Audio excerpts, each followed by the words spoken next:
So you're working independently to solve problems in class, and all of a sudden, your teacher calls on you at random to ask you to solve a problem in front of everybody. So you get up out of your seat and you walk up to the whiteboard, but your legs are shaky and you can barely breathe, and it's hard to speak to even explain how you got your answer because you're so nervous about whether it's right or wrong, or if your classmates are going to judge you. We've all been there. From answering impromptu questions in the middle of class to giving a more important and prepared speech just like this one. We all know the terrors of public speaking. Many people who know me on a surface level might think that public speaking comes naturally to me, but that really isn't true. Even now, when I should probably be used to it, I still can't help but feel a sense of dread and nervousness every time I know that I'm going to have to speak in public. Having been a news anchor for my school for the past 3 years, I've had to be in front of a camera a lot. Sometimes it would take me 10 attempts before I felt like I had a good enough recording to share with the rest of my school.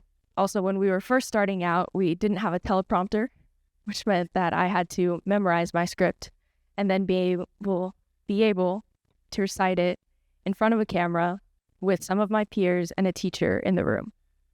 I've also been well-spoken from an early age. Not that well-spoken equals good public speaker, but that did make me an obvious candidate for things like interviews, whether that was with local news anchors or just people that wanted to get to know more about my school. Also, of course, me being a high school student, I'm faced with having to lead group projects and give presentations and solve problems in front of people on a weekly basis. So what are the challenges of public speaking? Because we can't begin to solve our problems if we don't know what they are.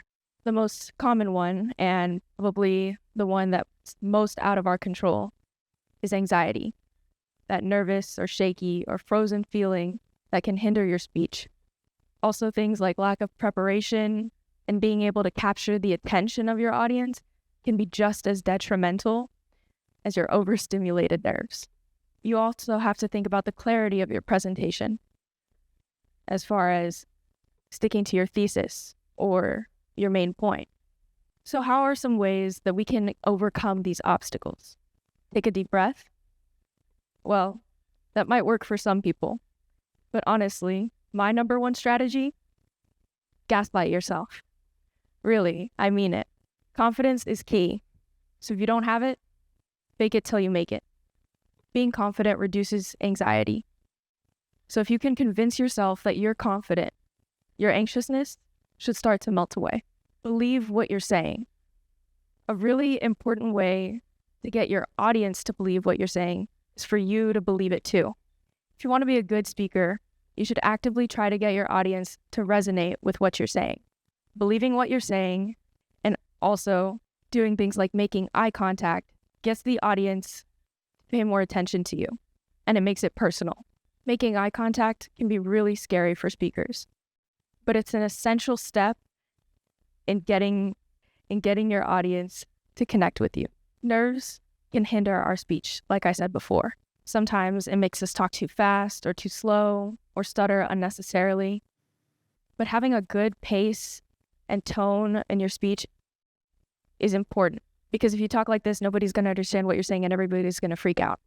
But if you talk like this, then you're going to lose everybody's attention and they're going to get bored. So it's good to keep a sort of conversational tone with your speech. You may have noticed that I've been gesturing a little bit. Gesturing is another important part of public speaking. This gesturing gets your audience to interact with you more. And another bonus that I've noticed for myself, other than just being able to capture your audience's attention, is that it makes me feel more comfortable. I'm somebody who fidgets a lot when they're nervous, so being able to gesture or sometimes walk around a little bit helps me release some extra energy. This next step requires some humility. Ask for criticism.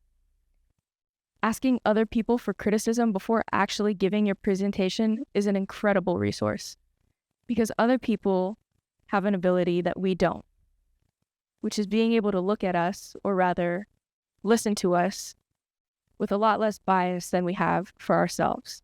Stay on track. Don't stray too far for your main point or your thesis. If you add a lot of extra things into your speech, it's going to make it hard for people to focus on what you're really trying to tell them and walk away knowing key points of your information. Another thing is practice. This seems really obvious, but practice doesn't make perfect. That's a lie.